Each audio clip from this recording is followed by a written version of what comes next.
నమస్కారం. తీర్థయాత్ర కార్యక్రమానికి స్వాగతం. విశ్వమంతా వ్యాపించిన స్థితి కారకుణ్ణి మనం విష్ణువుగా ఆరాధిస్తున్నాం. ఆ శ్రీ మహావిష్ణువు దశావతారాలతో పాటు మరెన్నో రూపాలలో వ్యక్తమయ్యాడు. కార్యకారణ సంబంధం ఉన్న ఈ అవతార పరంపరలో అనంత పద్మనాభ స్వామి స్వరూపం ఎంతో విశిష్టమైనది. మన రాష్ట్రంలో అనంత పద్మనాభ స్వామి ఆలయాల సంఖ్య అతి స్వల్పం. ఈ ఆలయాలన్నిటిలో విశేష ప్రాచుర్యాన్ని పొందిన ఆలయం విశాఖపట్నం జిల్లా పద్మనాభం గ్రామంలోని శ్రీ అనంత పద్మనాభ స్వామి దేవస్థానం. ఎంతో అరుదైన ఈ ఆలయ విశేషాల్ని నేటి తీర్థయాత్రలో తెలికిద్దాం. నారాయణాయ సగుణ బ్రహ్మణే సర్వపారాయణాయ శోభనమూర్తయే నమో. నారాయణాయ సగుణ బ్రహ్మణే సర్వపారాయణాయ శోభనమూర్తయే నమో. నమో నారాయణాయ నమో నారాయణాయ నమో నారాయణాయ నమో నారాయణాయ. ఓం నమో నారాయణాయ.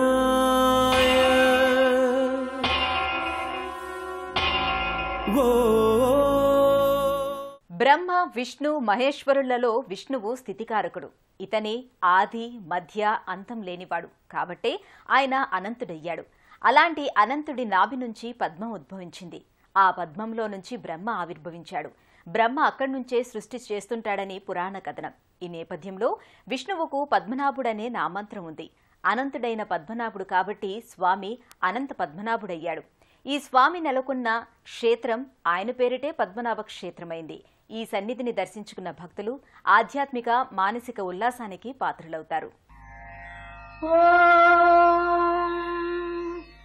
విశ్వం విష్ణుర్వషత్కారో భూత భవ్య భవత్ ప్రభుః భూతగృద్భూత వృద్భావో భూతాత్మా భూత భవనః భూతాత్మా పరమాత్మా చ ముక్తానాం పరమాగతిః అవ్యయః పురుషः సాక్షి క్షేత్రజ్ఞోక్షర ఏవ చ యోగో యోగవిదాం నేత ప్రధాన పురుషేశ్వరః నారసింహవపుః శ్రీమాన్ కేశవః పురుషోత్తమః సర్వశర్వ శివస్థానుర్భూతాదిర్నిధిరవ్యయః సంభవో భావనో భర్త ప్రభవ ప్రభురీశ్వరః స్వయంభూశంభురాదిత్యః పుష్కరాక్షో మహాస్వనః అనాదినిధనో ధాత విధాత ధాతురుత్తమః. మన రాష్ట్రంలో అనంత పద్మనాభ స్వామి స్వయం వ్యక్త క్షేత్రాలలో పద్మనాభంలోని పద్మనాభ స్వామి అగ్రగణ్యమైనదిగా చెబుతారు. విజయనగరం నుంచి సింహాచలానికి వెళ్లే మార్గంలో పద్మనాభం నెలకొని ఉంటుంది. ప్రకృతి సౌందర్యం నేపథ్యంగా ఆకుపచ్చదనం పరిమళించే సహజ వనరులతో పద్మనాభం పరిఢవిల్లుతుంది.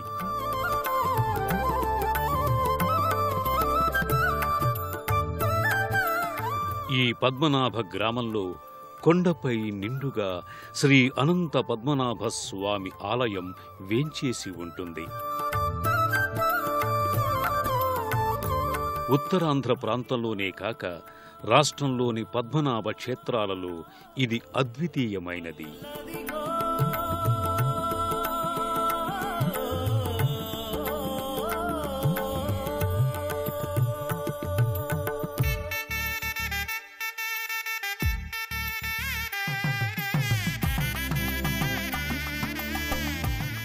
ఆలయం ముంగిట త్రైకలశయుక్త ఏక అంతస్తుతో కూడిన రాజగోపురం భాసిల్లుతుంది.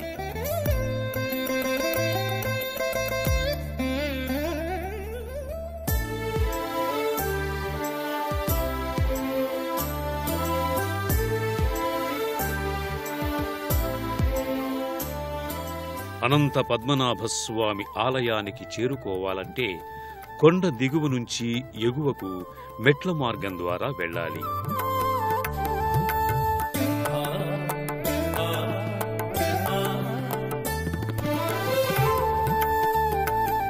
సుమారు 1300 మెట్లు ఉన్న ఈ ఆలయం ప్రకృతి రమణీయతతో అలరారుతోంది.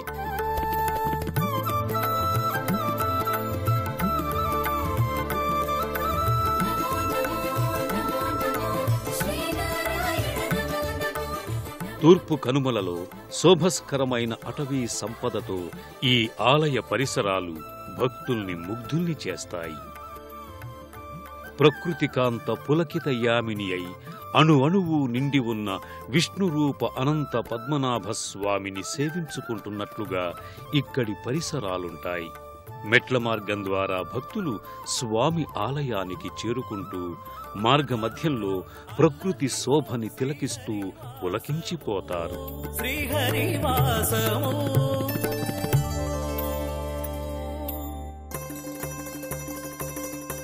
కొండపై నుంచి చూస్తే కొండ దిగువన ఉన్న వరి పొలాలు పచ్చిక బయళ్లులా కనిపిస్తాయి.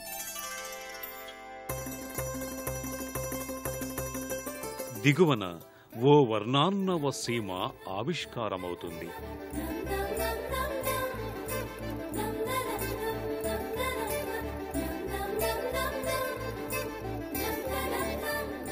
చేయి తిరిగిన చిత్రకారుడు చిత్రించిన రసార్ణవ ప్రకృతి చిత్రంలా భాసిల్లుతుంది.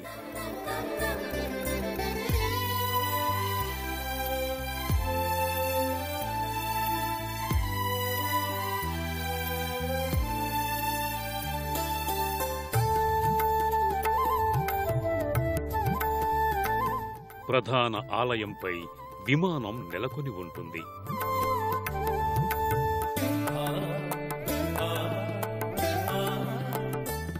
ఈ ఆలయాన్ని కొన్ని వందల సంవత్సరాల క్రితం నిర్మించినట్లుగా ఈ ఆలయ పరిసరాల్ని చూస్తే అవగతమవుతుంది.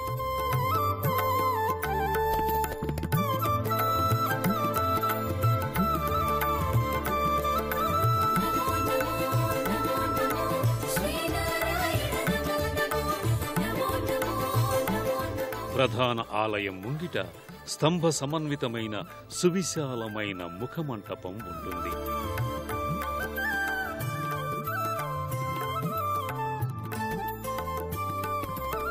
ఇప్పుడు మనం చూస్తోన్న ఆలయం దాదాపు 6 శతాబ్దాల క్రితం నిర్మితమైందని అంచనా.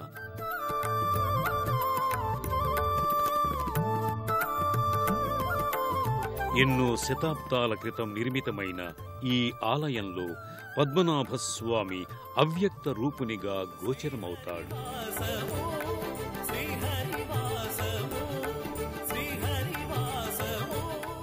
గర్భాలయంలో పద్మనాభస్వామి వ్యక్తావ్యక్త స్వరూపిణిగా గోచరమవుతాడు. సృష్టి గమనానికి, ఎదుగుదలకు, అభివృద్ధికి దోహదం చేసిన అనంతుడు గర్భాలయంలో 3 రాతిమూర్తుల ఏకీకృత స్వరూపముగా భాసిల్లుతాడు. లోకోద్ధారకుడైన అనంత పద్మనాభస్వామిని దర్శించడానికి భక్తులు ఈ క్షేత్రానికి తరలివచ్చి స్వామి కృపకు పాత్రులవుతారు.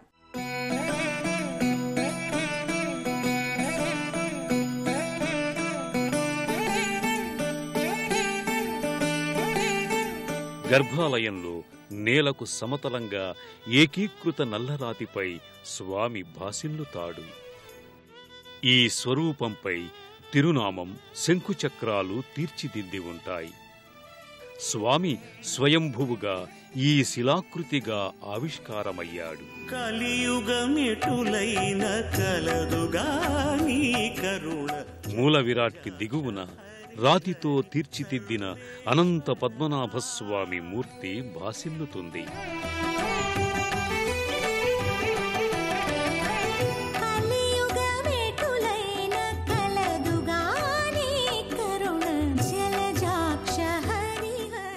ఈ అర్చామూర్తికి అభిషేకాది వేడుకలు నిర్వహించుకుంటారు. శాంతాకారం భుజగశయనం పద్మనాభం సురేశం విశ్వాధారం గగనసదృశం మేఘవర్ణం శుభాంగం వంటి ప్రణతులతో భక్తులు స్వామిని కొలుచుకుంటారు.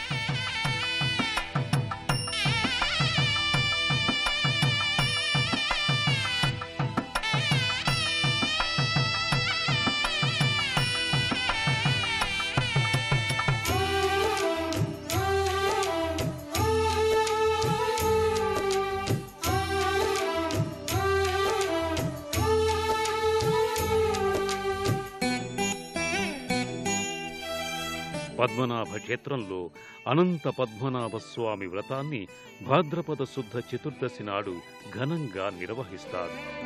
పాపమెంత కలిగినా పరిహరించేందుకు నా పాలగలదుగా నీ నామము. పాపమెంత కలిగినా పరిహరించేందుకు. ఈ పద్మనాభ క్షేత్రంలో స్వామికి వైఖానస ఆగమోక్తంగా పూజాధికాల్ని నిర్వహిస్తారు. వైష్ణవ సంబంధిత పర్వదినాల్ని విశేషంగా నిర్వహిస్తారు. శాంతమిచ్చుటకు చేపట్టి కలవుగా నా విశేషించి భాద్రపద శుద్ధ చతుర్దశి అనగా అనంత చతుర్దశి, శాంతమిచ్చుటకు చేపట్టి కలవుగాన చిత్తములోని. కార్తీక మాస అమావాస్య నాడు జరిగే దీపోత్సవాన్ని ఇక్కడ ఘనంగా నిర్వహిస్తారు. చిత్తులైన కలదుగా నీ కరుణ జలజాక్ష హరి హరి సర్వేశ్వర. పద్మనాభం గ్రామంలో వేయించేసి ఉన్న శ్రీ అనంత పద్మనాభ స్వామి వారు దేవాలయము అతి పర్వతం పైన 1300 మెట్లు పైన వెలిసి ఉన్న శ్రీ అనంత పద్మనాభ స్వామి వారు పాండవులు అజ్ఞాతవాస కాలంలో వెలిసిన స్వామి. అక్షరాయాతి నిరపేక్షాయ పుండరీకాక్షాయ శ్రీవత్సలక్షణాయ అక్షీణ విజ్ఞాన దక్ష యోగీంద్ర సంరక్షానుకంప కటాక్షాయ తే నమో. అక్షీణ విజ్ఞాన దక్ష యోగీంద్ర సంరక్షానుకంప కటాక్షాయ తే నమో. నమో నారాయణాయ నమో నారాయణాయ నమో నారాయణాయ నమో నారాయణాయ.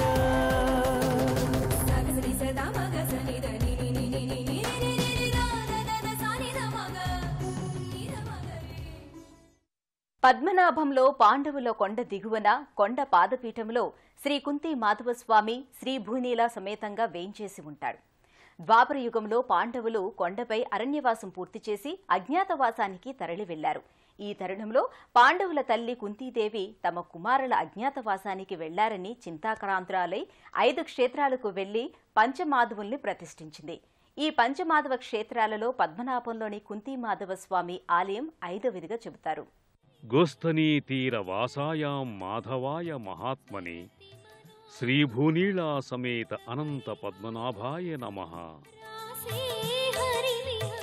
పద్మనాభం గ్రామంలో పాండవుల గుట్ట పాదపీఠంలో కుంతీ మాధవ స్వామి ఆలయం విలసిల్లుతోంది.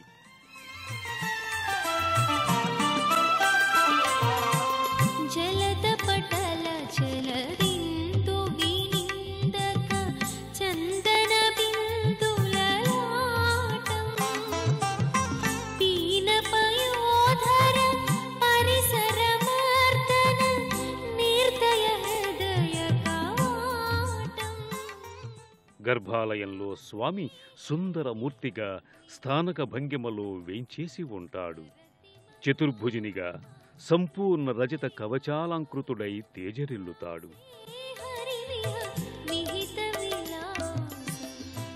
పైచేతిలో చక్రం శంఖువుని, క్రింది చేతులలో కుడిచేత గదని, ఎడమ చేయిని అభయహస్తంగా స్వామి ప్రకటిస్తాడు. స్వామికి ఇరువైపులా శంఖచక్రాలు ప్రత్యేకంగా అమరి ఉంటాయి. స్వామి చెంతనే శ్రీ భూనీళాదేవి మూర్తులు నిత్య పూజలందుకుంటాయి.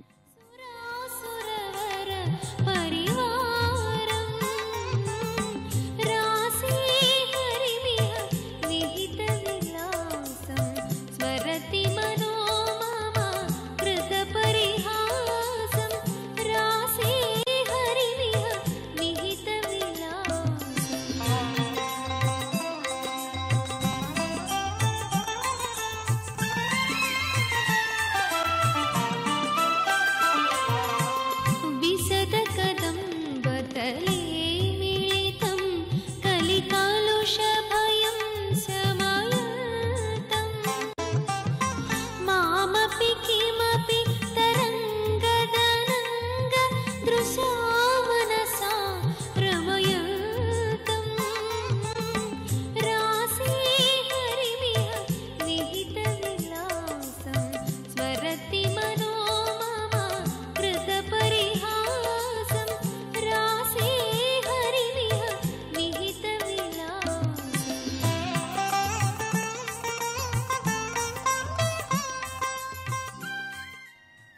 మాధవస్వామి ఆలయ సమీపంలో లక్ష్మీదేవి దివ్య సన్నిధి ఉంటుంది. భణితమతి సుందర మోహన మధురి పురూపం హరిచరణ స్మరణం ప్రతి సంప్రతి పుణ్యవతామనురూపం రాసే హరివిహ ఈ ఆలయం పక్కనే ఆళ్వార్ల దివ్య సన్నిధి ఉంటుంది.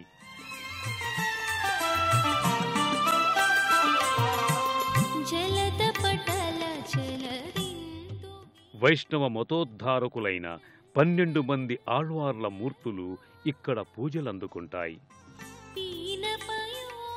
కుంతి మాధవ స్వామి, భూనీళా గోద ఉత్సవమూర్తులు గర్భాలయ ముఖమంటపంలో ప్రత్యేకంగా కొలువు తీరి ఉంటాయి. ఎంతో అరుదైన మహిమాన్వితమైన దివ్యక్షేత్రం పద్మనాభం.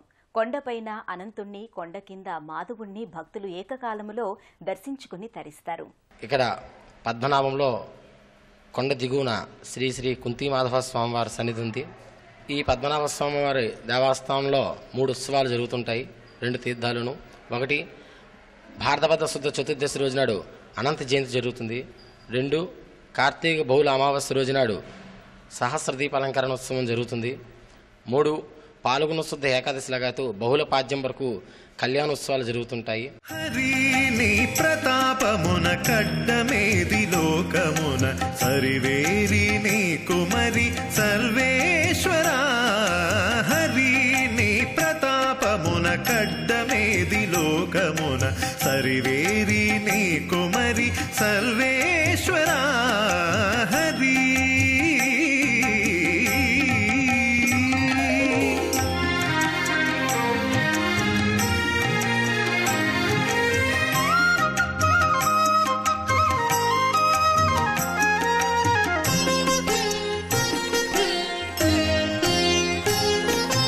నీవు నీళ్లు నమిలితే నిండెను వేదములు. పంచమాధవ క్షేత్రాలలో పద్మనాభ క్షేత్రం 5వది. నమిలితే నిండెను వేదములు. ఈవల తలెత్తితేనే ఇంద్ర పదవులు మించే నీవు. 5 క్షేత్రాలలో కుంతీదేవి పంచమాధవుల్ని ప్రతిష్ఠించింది. తలెత్తితేనే ఇంద్ర పదవులు. కాశీలో బిందుమాధవ స్వామి, ప్రయాగలో వేణుమాధవ స్వామి, రామేశ్వరంలో సేతుమాధవ స్వామి, పిఠాపురంలో సుందర మాధవ స్వామి, పద్మనాభంలో కుంతి మాధవ స్వామి ఆలయాలుగా ఇవి వర్ధిల్లుతున్నాయి. పద్మనాభంలోని కుంతి మాధవ స్వామిని శ్రీకృష్ణుని కోరిక మేరకు అతని మేనత్త అయిన కుంతీదేవి ప్రతిష్ఠించింది. తన పేరుకు ముందుగా నీ పేరు పెట్టమని కుంతికి శ్రీకృష్ణుడే చెప్పినట్లు స్థల పురాణ కథనం.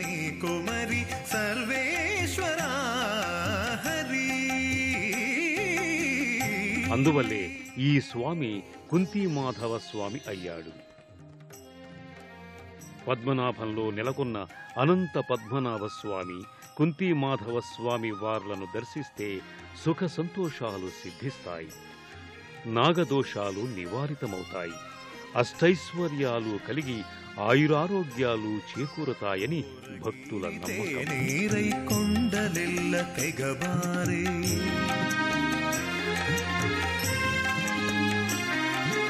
ధర్మరాజు అడిగిన ఒక ధర్మ సందేహానికి సమాధానంగా శ్రీకృష్ణుడు ఇలా చెప్పాడు: అనంతుడంటే నేనే. పగలు, రాత్రి, దిన, వార, పక్ష, మాస మొదలైన కాలస్వరూపం నేనే. ఇలా స్వరూపుడైన కాలపురుషుడే అనంత పద్మనాభుడు. అతన్ని పూజిస్తే కాలపురుషుణ్ణి ఆరాధించినట్టే అని పేర్కొన్నాడు. అలాంటి కాలస్వరూపుడైన అనంతుణ్ణి సదా ప్రార్థిద్దాం. కాలాన్ని ఎల్లప్పుడూ మనకు అనుకూలంగా ఉండేలా అనుగ్రహించమని వేడుకుందాం. మరో తీర్థయాత్రలో మళ్లీ కలుసుకుందాం. అంతవరకు సెలవు. నమస్కారం.